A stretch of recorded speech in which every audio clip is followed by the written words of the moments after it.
बिस्मिल्लाहिर्रहमानिर्रहीम। चिराग की लौ। ये भी एक अफसाना है और 8वां सबक है सरमाया उर्दू 11वीं का।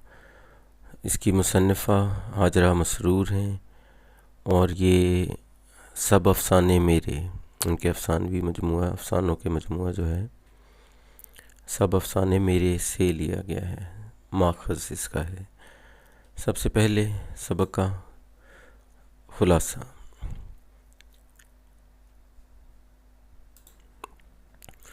अच्छन घर में अकेली थी। उसका बाप काम से वापस आकर न जाने कहाँ चला गया था। घर की बोसीदा दीवारों पर अंधेरा छा चुका था। वो रोना चाहती थी मगर आंसू जैसे उसके हलक में अटक कर रह जाते थे।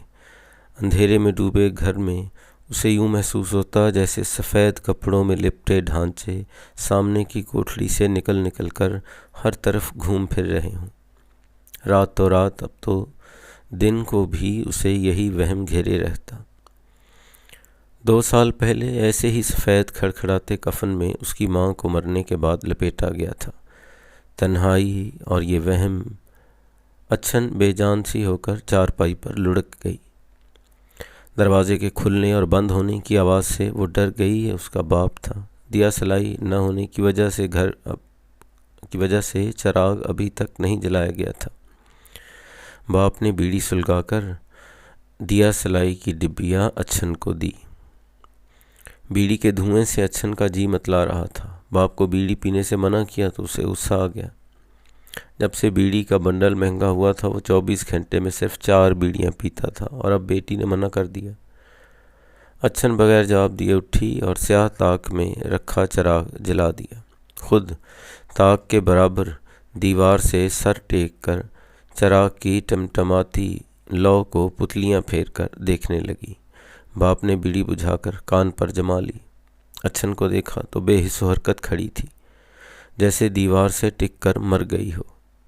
खुले हुए होंठ, फिरी हुई पुतलियाँ, बिल्कुल अपनी माँ की तरह जैसे वो मरने के बाद थी।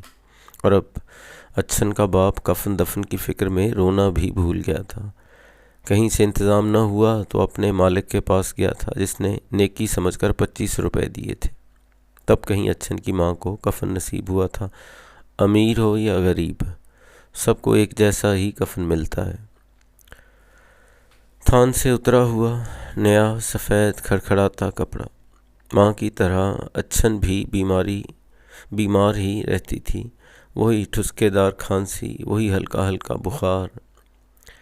बाप फिक्रमंद था मगर करता भी तो क्या। खैराती अस्पताल की बेअसर दवाओं से ज़्यादा उसके बस में कुछ नहीं था। बीवी के लिए हकीमों के दिए नुस्खे पड़े रह गए थे। पिछले 10 साल से उसकी तनख्वाह 10 रुपए ही थी, जबकि रुपए की कदर बहुत घट गई थी। तनख्वाह बढ़ाने की सोचता तो मालिक पहले ही भांप कर कह देता कि उसे नौकरों की कमी नहीं, सिर्फ उसके बुढ़ापे का ख्याल है। लोग समझाते कि बेटी की शादी कर दे, खाएगी पिएगी तो खुद ही अच्छी हो जाएगी। वो सोचता कि अच्छन की माँ भी तो सुहागन थी, उसने कौन सा सुख पा लिया था, और फिर एक गरीब की बेटी को भी तो किसी गरीब ही के घर जाना था।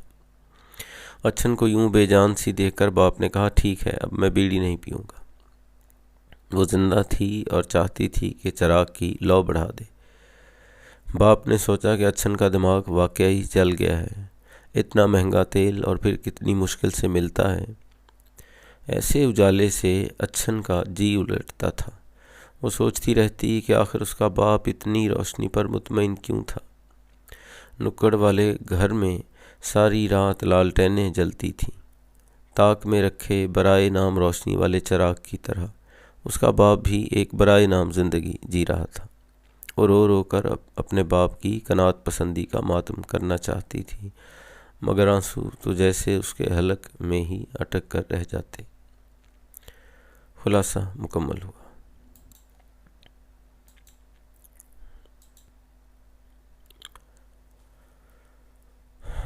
सबक एक तो ये जुमले दोहराए गए, ये उसकी जो कैफियत है कि वो रोना चाहती है और आंसुओं का ज़ख़ीरा गोया हलक में अटक कर रह जाता है। ये ये हिस्सा जो है, ठीक है, ये दोहराया गया है, ये उसकी कैफियत है। अभी उसका बाप घर में नहीं आया, शाम हो चुकी है, ठीक है, और तारीकी बढ़ती हुई, फिर घर की जो हालत है, फिर उसे वो वहम होना कि गोया मुर्दे फिर रहे हैं, ऐसे हड्डियों के ढांचे घर में फिरते हैं। और ये कैफियत उसकी तब तक है, फिर उसका बाप मतलब वो काम से आके कहीं गया हुआ है, फिर ये दोबारा से वही कि वो ढांचों की, और ये वहम उसका क्या है, ठीक है, और आखिरकार वो कुछ नहीं तो इसमें एक खौफ का आलम भी कुछ है, उदासी, खौफ, वहम, बीमारी, अजीब मतलब कसम पुरसी की, मुफलिसी की एक अजीब सी सूरत शक्ल बनती दिखाई देती है, जो अफसाने में इस मरकज़ी किरदार जो अच्छन है। और फिर यह है कि ये वहम है, और बिलाखिर उसका बाप आ जाता है, ठीक है, चिराग नहीं जलाया गया तो चिराग जलाने के लिए वो दिया सलाई। और यहाँ पे भी अभी कोई ऐसा बड़ा पैराग्राफ चूँकि इसमें इस हवाले से वो तो है कि या तो है कि वो यानी बीड़ी का झगड़ा है कहीं, तो छोटी छोटी बातों पर घर में अब वो जो उलझना है एक दूसरे पर से, या खफा हो जाना, कभी बेटी नाराज़ हो जाती है, बाप को गुस्सा आ जाता है, तो एक तो ये है कि वो उस मुफलिसी, उस गुर्बत के नतीजे ये हैं, मामूली मामूली बातों पे वो ऐसे एक दूसरे से उलझते रहते हैं। बिलाखिर फिर ये उसका माजी शुरू, अभी 2 साल पहले वाला जो मामला है वो शुरू होता है कि ये कैफियत उसकी कब से है। तो ज़ाहिर ये समझ में आता है कि उसकी 2 साल पहले उसकी माँ, अच्छन की माँ जो है वो मर गई थी, और सिर्फ उसी वक्त उसने शायद उस पर नया कपड़ा साफ़ सुथरा पहना देखा था। और ये जो हमारे तरक्की पसंदों के जिस तरह के अंदाज होते हैं कि ये गरीबों को अमीरों की बराबरी करने का एक ही मौका, और यह है कि सिर्फ वो कफन के मामले में वो बस एक जैसा ही मिलता है, बाकी तो फिर ज़िंदगी उनकी एक जैसी नहीं होती। तो अब वो माँ के मरने के बाद से ये वहम जो है वो खड़खड़ाते कपड़े की आवाज़ भी, और फिर मरे हुए होने के बाद ये वहम उसका, यानी उसकी माँ के मरने के बाद बज़ाहिर समझ में आता है वो शिद्दत इख्तियार किए हुए है, और अब घर में बस बाप बेटी रहते हैं, तो इसमें फिर वो आपस में उलझना। फिर ये है कि उसके बाप के इख्तियारात के, ये पूरा जो पैराग्राफ है यहाँ, एक तो एक वो मुंशी है, उसका बाप किसी दुकान पर वहाँ हिसाब किताब लिखता है, और दुकान का भी ऐसा है कि कोई ख़रीदो फ़रोख्त जो भी है वो कोई अशिया की है, जिसका वो बताते हैं कि वो ये मुल्कों की तकसीम जो हिंदुस्तान और पाकिस्तान बनने का ये जो वक्त है, इस तकसीम से पहले का जो सामान रखा वो कई गुना उनकी कीमतें बढ़ गई, और ये लेकिन जो नहीं उसमें बदल रहा वो उस मुंशी की तनख्वाह है। उसको इतनी ही तनख्वाह मिलती है कि बस वो ज़िंदा रहे, या वो ज़िंदा रहने की वो आगे जाके जो बात कहते हैं कि एक भौंडी सी नकल उतारता रहे, तो ये तनख्वाह उसकी वहाँ रुकी है। बाकी जो सरमायादार है, जिसके पास पैसा था, कोई वसाइल थे, वो हर शय की कीमत बाज़ार में मतलब बढ़ती जाती है, वो फ़र्क जबकि इसके लिए वो दिखाई नहीं देता। और यहाँ ये भी हुआ कि ये भत्ता लेना, महंगाई भत्ता और इस तरह की बातें, कि किसी तरह की कोई उनकी तनख्वाह में इजाफा, तो वो फिर जो मालिक का जो रवैया है, अब वो भी उसको कि दिमाग ख़राब हो गया, और ये फिर उसकी वो जो गलतियाँ होती हैं फिर उसकी तरफ उसका, और बजाय इसके कि वो बात उसकी तरफ जो भी उसकी उजरत का मामला है उस पर करे, वो एक गोया धमकी की सूरत में कि जो कुछ उसके पास उसको मिल रहा है वो उससे भी हाथ धो बैठेगा।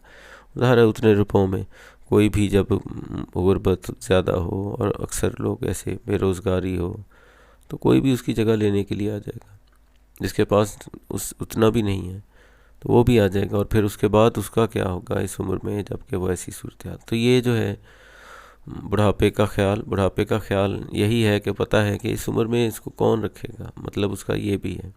बज़ाहिर तो वो ये कहता है कि बहुत हमदर्दी है उसको। अच्छा, फिर वो जो मजाक एक वो 25 रुपए वाला है कि मालिक जब उसको पहले वो के बजाय इसके कि उसकी तनख्वाह बढ़ाने की बात करें, वो एक और काम करता है, ठीक है, कि 25 रुपए उसके हाथ पे जो रख दिए, और ये अल्लाह के घर का काम है, कर्ज नहीं लो, ये मतलब ये है कि ये ठीक है, ये कर दिया जाए। लेकिन जिस चीज़ से वो इससे बच सकता था कि ये कर्ज लेना पड़े, वो काम नहीं करेगा। ये सरमायादार की सोच क्या है, एक मज़दूर, एक कोई भी तनख्वाहदार को मुलाजिम, उसकी हैसियत क्या है।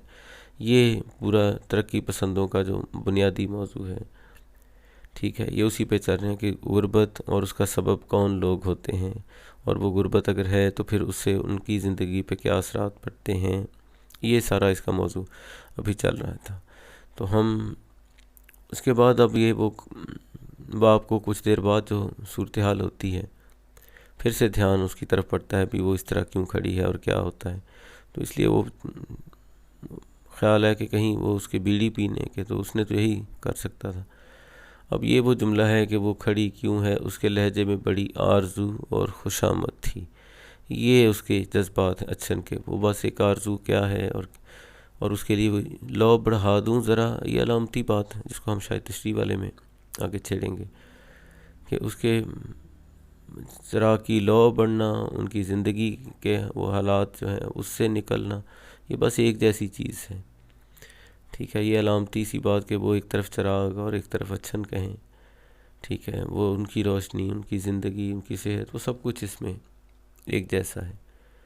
और ज़ाहिर है उसके वालिद के हालात इजाज़त नहीं देते, तो यहाँ वो हिस्सा है जिसमें ये कि ये यहाँ पे क्या होता है, तेल पर कंट्रोल है और ये और वो।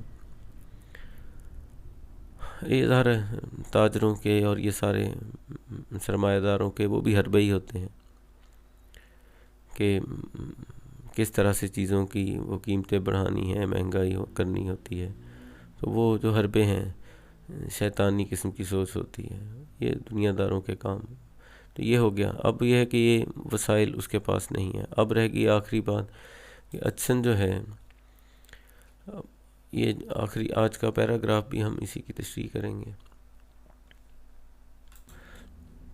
कि लेकिन उसका झुंझलाया हुआ दिमाग ये सोच ही ना सका कि अगर तेल लड़ने भिड़ने तो पैसे कहाँ से आएंगे।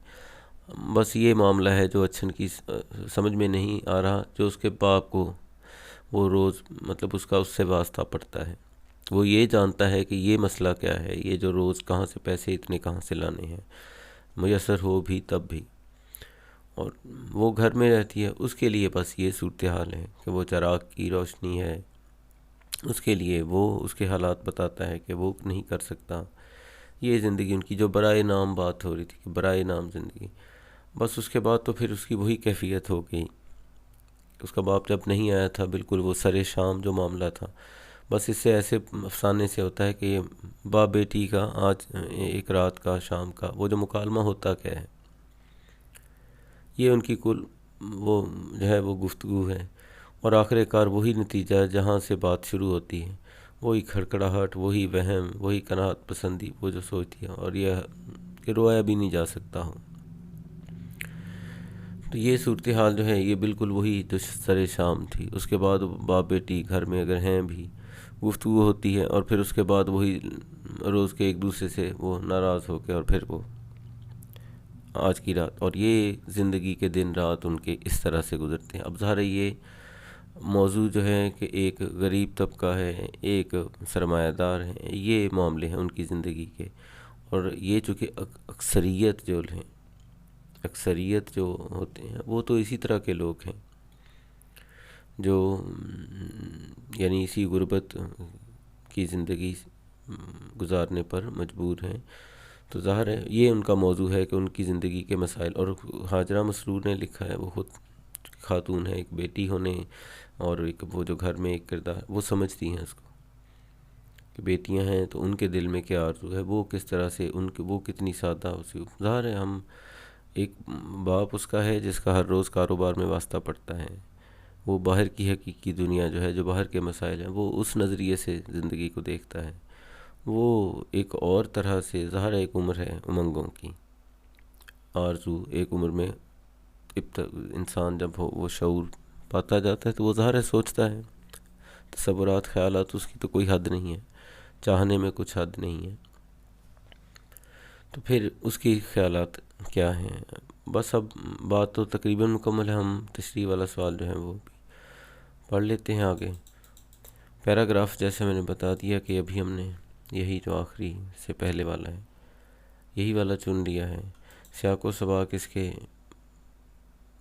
बस कुछ यूँ लिखे जा सकते हैं। पहले हवाला मतन की दोनों चीज़, सबक का उन्वान चिराग की लौ, मुसन्निफ़ा का नाम हाजरा मसरूर, सियाको सबाक। तशरीह तलब इक़्तिबास से पहले अच्छन चिराग जलाकर साथ ही दीवार से टिक कर खड़ी हो गई थी। खुले हुए होंठ और फिरी हुई पुतलियाँ जैसे वो दीवार से टिक कर मर गई हो। बाप ने देख कर बीड़ी ना पीने का यकीन दिलाया तो उसके होंठ फड़फड़ाए। मैं सोच रही थी कि चिराग की लौ बढ़ा दूँ ज़रा। अच्छन के बाप ने मना कर दिया तो उसकी आरजू के चिराग भी गुल हो गए। तेल हफ्ते में एक दिन भी बमुश्किल दस्तयाब होता था और फिर तेल हासिल करने के लिए कतार में लगना पड़ता था। पैरों का कीमा अलग बनता था। उसने साफ कह दिया कि बस इतना ही तेल मिलेगा कि चिराग जलता रहे, चाहे रोशनी हो या ना हो। उसके बाद ये इक़्तिबास आता है। इक़्तिबास के बाद अच्छन बाप के जवाब से मायूस होकर अपनी चारपाई पर लुढ़क जाती है। उसकी तन्हाई और वहम का वही आलम था जो बाप के घर आने से पहले था। उसके बाद तशरीह हम शुरू करेंगे। ये मीर तकी मीर का शेर, और ये मैंने कुछ देख लिया है कि ये दुरुस्त इस हालत में है, लिहाजा इससे पहले जहाँ कहीं कुछ लिखा पड़ा है उसको एक तरफ रख दिया और ये दुरुस्त है। शाम से कुछ बुझा सा रहता हूँ, दिल हुआ है चिराग मुफलिस का। तशरीह तलब इक़्तिबास में हालात के जबर का शिकार बाप बेटी की एक इब्तदाई शब का मुकालमा है। अंधेरे के हिसार में जलता हुआ चिराग बराए नाम रोशनी देता है। तन्हाई और वहम की मारी अच्छन चिराग की लौ ज़रा बढ़ाना चाहती है, लेकिन बाप को गुस्सा आ जाता है। बराए नाम ज़िंदगी जीना कनात गुजारी नहीं, हालात का जबर है। तू कादिर व आदिल है मगर तेरे जहाँ में हैं तल्ख बहुत बंदाए मज़दूर के औकात। ये अलामा साहब का शेर है। अफसाने का उन्वान चिराग की लौ अच्छन और उसके बाप की ज़िंदगी का तर्जुमान है। चिराग जलाने के लिए तेल दरकार होता है। ज़िंदगी गुजारने के लिए भी रोटी, कपड़ा और मकान जैसी बुनियादी ज़रूरियात होती हैं। गरीब तबका ऐसे घरों में रहने पर मजबूर है कि घर की दीवारों पर उदासी बाल खोले सोती रहती है। खाने पीने की आसूदगी तो दरकिनार, उसे मर्जुल मौत में दवा दारू की सकत नहीं होती। बाप के मायूस कुन जवाब के बाद अच्छन का जहन एक और पहेली सुलझाने में लग जाता है। वही जो सोच रही थी कि ऐसा क्यों है और ऐसा क्यों नहीं। पड़ोस के नुक्कड़ वाले 2 मंजिला घर में रात भर लालटेनें कैसे रोशन रहती हैं। तेल पर कंट्रोल है तो उन्हें इतना तेल कहाँ से मिलता है। अच्छन हालात के इस सदियों पुराने जबर को नहीं समझ सकती जिसका वो शिकार है। अच्छन अपने बाप की खामोशी को कनात समझकर उस कनात पसंदी का मातम करना चाहती है। बाप को ज़बान खोलने में 2 वक्त की रोटी के लाले पड़ते दिखाई देते हैं। वो एक दुकान पर मुंशी है और 10 रुपये माहवार पाता है। रुपए की कदर घटी, सरमायादारों का माल महंगा हुआ, लेकिन मुंशी आज भी उतना ही सस्ता था जितना 20 साल पहले था। उसे इतनी उजरत दी जाती है कि वो ज़िंदा रहे। इस तरह जीना तो कोई जीना नहीं होता, बिल्कुल ताक में रखे उस चिराग की तरह कि जिसकी रोशनी पर हर तरफ से अंधेरा छा रहा था। गरीब की आरजू पर अक्सर मायूसी छा जाती है। अच्छन का गिरिया भी उसके हलक में अटक कर रह जाता है। उम्मीद का तेल आहिस्ता आहिस्ता ख़त्म होता जाता है। अच्छन भी अपनी माँ की तरह सदा बीमार रहने लगी थी। माँ की सूरत में अपना अंजाम देख चुकी थी और इसीलिए खामोश और बेजान होकर पड़ी रहती थी। तरक्की पसंद अदब के पेश नज़र मुआशरे के आम लोग हैं। आम आदमी की ज़िंदगी, उनके मसाइल, उनके हल की राहें तलाश करना अदब और अदीब की ज़िम्मेदारी है। सरमायादाराना निज़ाम मज़दूरों के इस्तेहसाल पर पलता है। मज़दूर की मेहनत, महारत और मुआवजा चोरी होते हैं।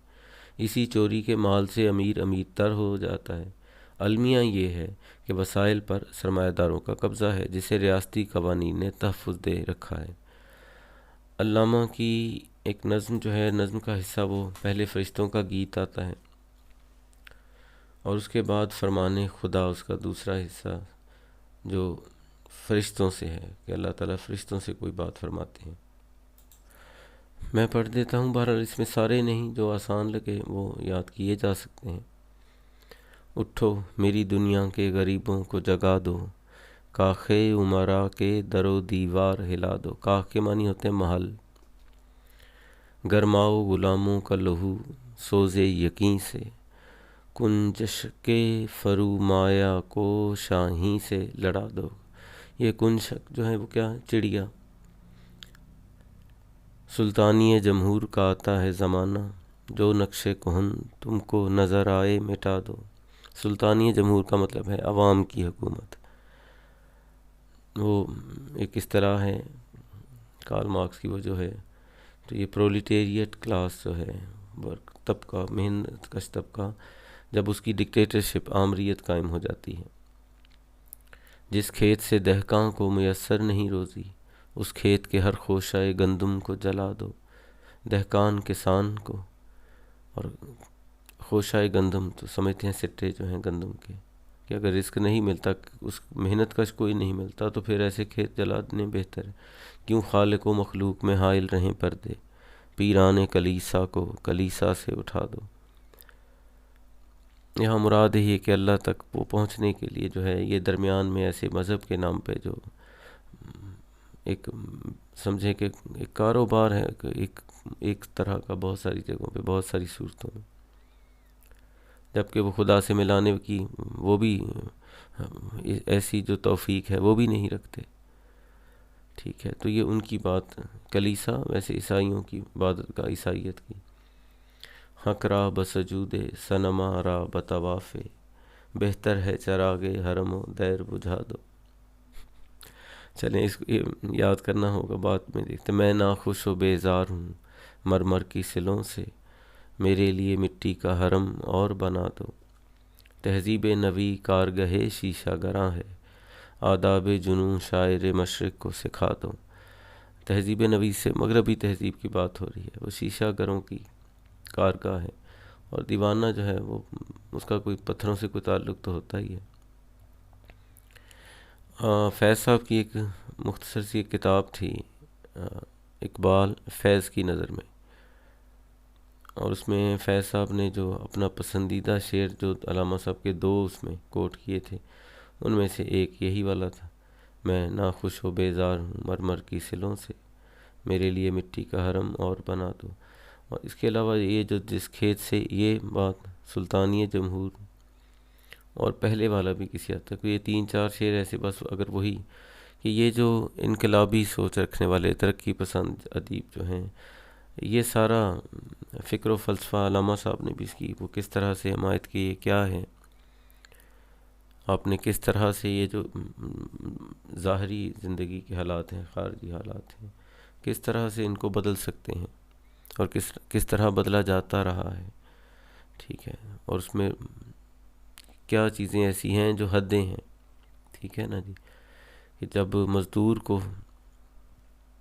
का पेट ना भरता हो, ठीक है, और मेहनत कश का या मज़ारे का उसका पेट ही नहीं भरता, तो फिर उस काम की, उस शय की कोई ज़रूरत, अहमियत कुछ बाकी नहीं रह जाती। ठीक, और उसके बाद हम एक बस आखिरी हिस्सा के, तस्वीर उनकी पहले भी एक हाजरा मसरूर की पहले आ गई थी, लेकिन चलें उनका मुख्तसर सा तारुफ भी और एक उनकी तस्वीर भी। लखनऊ, ये हो गया 1929 में पैदा हुई, 2012 में वफ़ात है। लखनऊ में पैदा हुई, तकसीम के बाद लाहौर आ गई। अहमदीन कासमी की मुँह बोली बहन थी, तरक्की पसंद थी, और हिंदुस्तानी माशरे में औरत की ज़िंदगी उनका मौजू थी। 1941 में जब वो 12 बरस की तकरीबन थी, पहला अफसाना लावारिस लाश शाये हुआ। अफसानवी मजमूए जो उनके हैं, चाँद की दूसरी तरफ, छिरके, हाय अल्लाह, तीसरी मंजिल, अंधेरे उजाले, चोरी छुपे, वो लोग, और सब अफसाने मेरे, ये एक और नसरी मजमुआ है। ठीक है, ये सारे उनके इकट्ठे करके।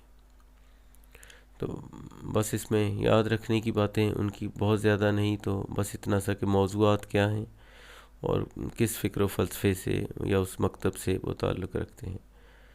और उसके बाद तशरीह मुकम्मल हुई, सबक मुकम्मल हुआ। अस्सलाम, अस्सलामु अलैकुम व रहमतुल्लाहि। वबरकातुहू।